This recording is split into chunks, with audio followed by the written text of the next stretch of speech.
Good morning, friends. Welcome back for another finger food video. So today, sorry, that's my microwave. Today I have 3 quick, simple, fun little treats to share with you guys. They are perfect to serve at a party or just serve for fun or just snack on. You know, it's that time of year where we're all wanting like fun snack foods. So we're gonna make first some Chex Mix, and then I've got a new take on armadillo eggs. They are kind of a cross between a pig in a blanket and an armadillo egg. And then my absolute favorite, cranberry salsa. So let's dive right in and start with the Chex Mix.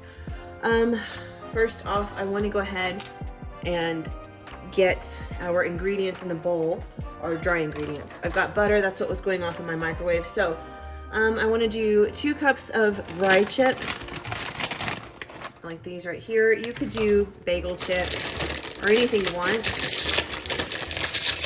Those little breadsticks are good. Just whatever you like. I love these so much.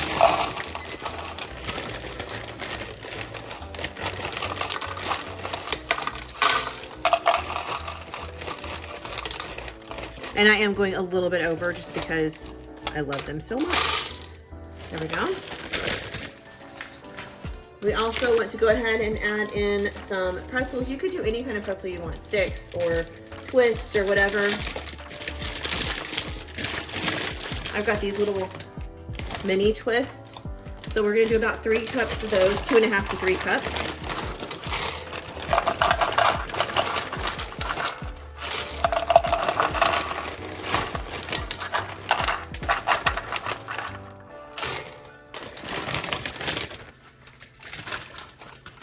Then you could add in peanuts if you want. My kids don't like nuts. They don't like to bite into nuts. I don't know why, but they don't. So I'm gonna skip that step, but I am gonna add in 4.5 cups of Chex, any kind you want, whether it's wheat or rice or corn or all of them. I've got corn Chex, and then rice is my favorite. So I think I'm actually gonna do just 4 cups of these and 5 cups of the rice.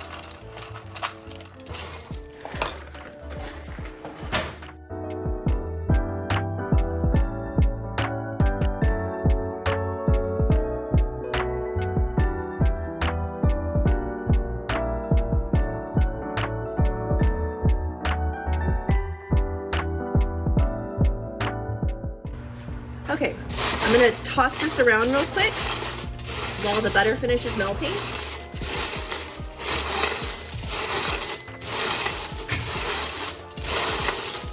I've got my oven preheating to 250 degrees. So once we pour the butter seasoning mix on here, we'll bake it for 45 minutes at 250 degrees.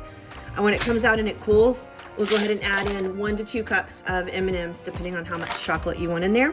Makes it super delicious, that sweet salty combination. All right, we'll move that to the side. Here is my melted butter. So we want to go ahead and season this.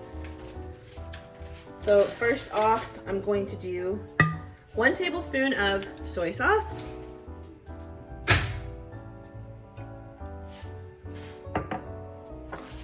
And then I'm going to do 2 tablespoons of Worcestershire sauce.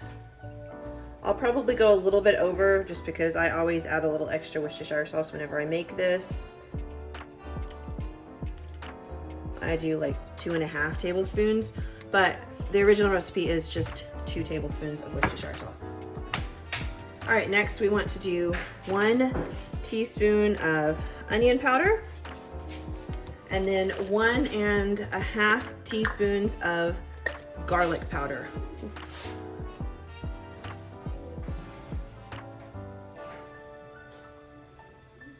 There we go. And then we're just gonna mix this together.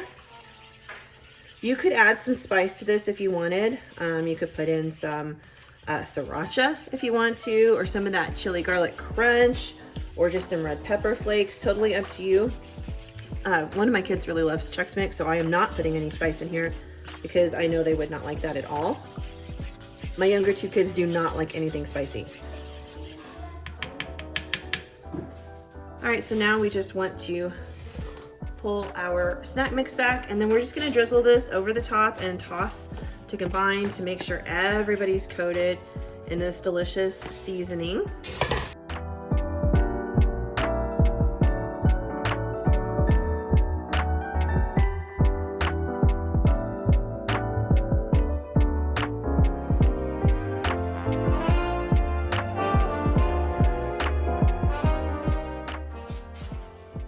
got my cookie sheet and I did line it with parchment. You do want to make sure and line it if you can.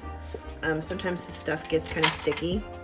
And then we just want to try to lay it out in a single layer. So I've got a really big cookie sheet.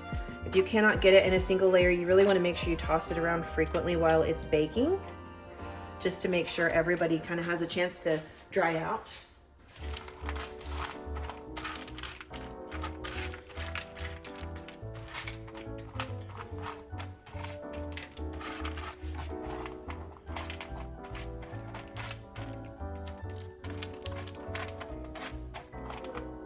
A fun alternative, if you really wanted to, would be, instead of the garlic and the onion, throw in 1 to 2 tablespoons of ranch powder. If you like ranch, I bet that would be really, really delicious. Personally, I'm not a huge fan of ranch flavored things. It's just so strong. But I mean, I do like ranch dressing sometimes and stuff, but I just don't particularly love stuff that's ranch seasoned. But that would be really, really good.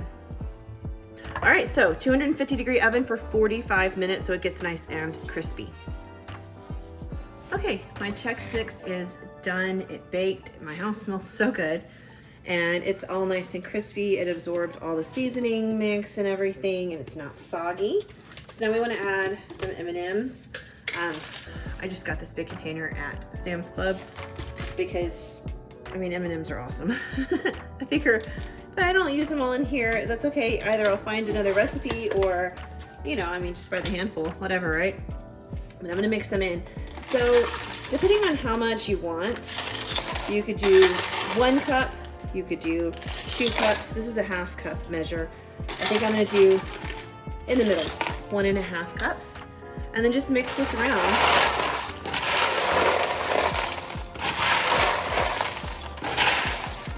It adds a little color and it's sweet and salty all at the same time. So it makes it really, really good.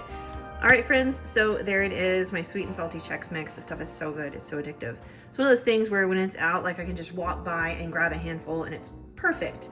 My kids enjoy it, my husband loves it. It's an easy thing to put out for the holidays. I do have 2 other recipes I'm gonna share now. I actually made these a little while ago, but as you guys know, we did get sick, so I'm a little behind on getting things edited and put out, which is disappointing because I wanted to do better in December. But anyway, I'm going to include them in here. So 2 other snack foods, and in case you're wondering, the armadillo egg pigs in a blanket were incredible. If you make nothing else from that video, make those. They were so stinking good. All right, here we go.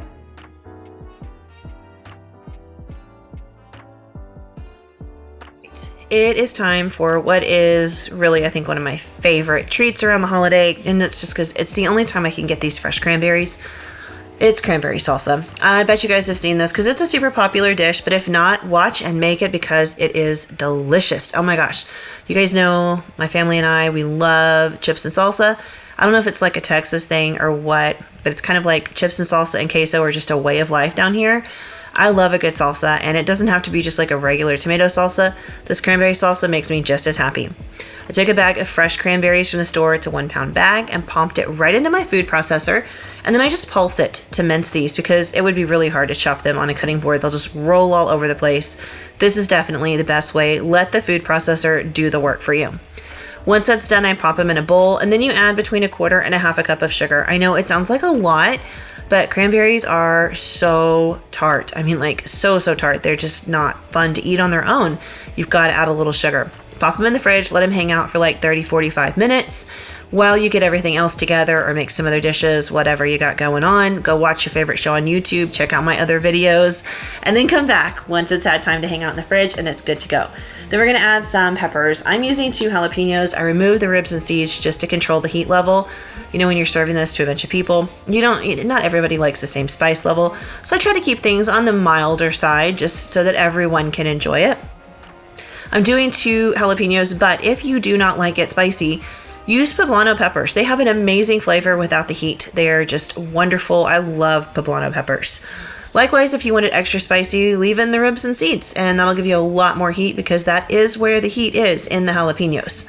Now I try to just kind of really mince mine up to match the same size as the cranberries. That way everything's like all the same size. It's kind of what you want to do. You could toss them in your food processor with the cranberries if you want, but I have trouble getting mine to chop up as well. It's like the cranberries take over, and then some of the pieces of jalapeno and stuff get a little bigger. I feel like it's better if I just hand chop these. That's just me though. Anyway, got those chopped and tossed in the bowl with the cranberries, and then we're gonna add some onion. I think green onion pairs much better with this than regular onion, but if all you have is regular onion, add that. It's still fantastic. I just grabbed a bunch of them, and I'm doing like a real fine mince on them there. See, I just sliced them thinly and then ran my knife through them a time or two, just to kind of break them down and again, keep them small. That way they're the same size as like everything else in the bowl. And then we're gonna add them in with this salsa. And this is such a fresh and delicious dish. We're almost done. There's hardly anything to it. We're gonna add in some lime juice. Fresh is best, but all I have is the stuff that's in the fridge, so that is what we're rolling with, and it's great, it's fine. 1 to 2 tablespoons, depending on how you like it. And then toss in some salt, because salt makes everything better. And I just like to pop the lid of the bowl on and shake it up to combine. I just think that's the easiest way to do it. Some people serve this over cream cheese, but personally I find that I actually just like it on a chip. I don't need the cream cheese. I don't feel like I need that to weigh it down. I just want the delicious fresh flavor of the salsa on a chip. And there it is. Also fantastic on a cooked chicken breast. Absolutely amazing. Okay, one more recipe. This one was new to us. I've never tried this before, but it was such a winner. So I saw it one night when I was just scrolling through Pinterest, and I did not have the recipe whenever I was making these. I'm gonna go look for it in a minute. Hopefully I can link it below. If not, I'll just post what I did. It's pretty cut and dry. I mean, there's not a lot to it. So armadillo eggs and pigs in a blanket, just cram them together. That's essentially what this is. So armadillo eggs are the jalapenos stuffed with cream cheese wrapped in bacon. There's no bacon here, but we're gonna essentially start the armadillo egg and then shove a pig in a blanket in it and around it. It's delicious. It's so good. So cut your jalapenos in half and hollow them out, because we need them to be like empty on the inside, because we need that room. Take all the ribs and seeds out, and then put a little bit of cream cheese. You don't want to fill the whole bit of the jalapeno up, because we want to leave room in there for these little smokies. We're going to cram them in there. So essentially your cream cheese is like a flavor bomb, and it's your glue to hold the little smoky in place. So you want it about halfway full, and then cram those guys down in there. Then if you can manage to find the crescent roll sheets, more power to you. I think those would be amazing. I looked at store after store after store, and nobody had any. So we're going with the regular crescent rolls, which worked out okay. So just go ahead and take your little crescent sheet or your triangle or whatever you're working with and wrap up the little armadillo egg little smoky thing. I tried to seal them up to the best of my ability. You know, those little triangles are like real inconsistent in size, and obviously so are the little smokies. As you can see, some are long, some are short, some are skinny, some are fat. So each one was a little different. Some wrapped better than others. I just did my very best to kind of like pinch up all the openings. I was really worried that they would explode. They didn't, so spoiler alert, it all worked out okay. I was also really nervous that these would be kind of soggy, because I thought, well, the peppers will steam while they cook and the cream cheese will make them gooey, and the little smoky has a lot of moisture in it. But these were not gooey or anything. These were perfect. I was really surprised at how perfectly this worked out. So I just kept wrapping and pinching and wrapping and pinching until I had each and every one of these little guys covered. I tried them in different directions, like trying to put the pointy side at the top and the pointy side at the bottom, trying to see like which way was going to work better with these triangles, but none of them were like really perfect just because they were so inconsistent in size. I just figured out that I'm going to have to do my best to try to pinch up the openings to the best of my ability. And there's my husky making his appearance in the video. You guys saw my mini Aussie a little while ago when I was doing the onions. There's the husky. He smells the meat. He is kind of a picky eater. He only wants to eat meat. He doesn't want to eat this other stuff. Where my mini Aussie will pretty much eat anything that I drop or that falls his way. He is not picky at all. He'll eat spinach. He'll eat broccoli. He really just doesn't care. He eats all the food. Either way, I had company in the kitchen, as I usually do, and they did not get anything fantastic today. So sorry. Cream cheese isn't good for dogs, and I really wouldn't gonna feed him jalapenos, and I used up all the little smokies. Anyway, bake these according to the package directions on the crescent rolls, and they come out beautifully golden brown and flaky and delicious. Look at that. And as you can see, I couldn't pinch up all the openings. There are a couple of holes, but everything stayed inside. So I was really, really pleased with these. Overall, these were definitely a hit. Everything was really good. I hope you guys will try some of these recipes. Thank you so much for being here and watching my videos and supporting my channel. I really, really do appreciate it so much. I will be back tomorrow with my weekly What's for Dinner video, so I will see you all then. Have a fantastic day or evening. I guess it's pretty close to evening now, but I will see you in the morning nice and early. Have a great one. Bye.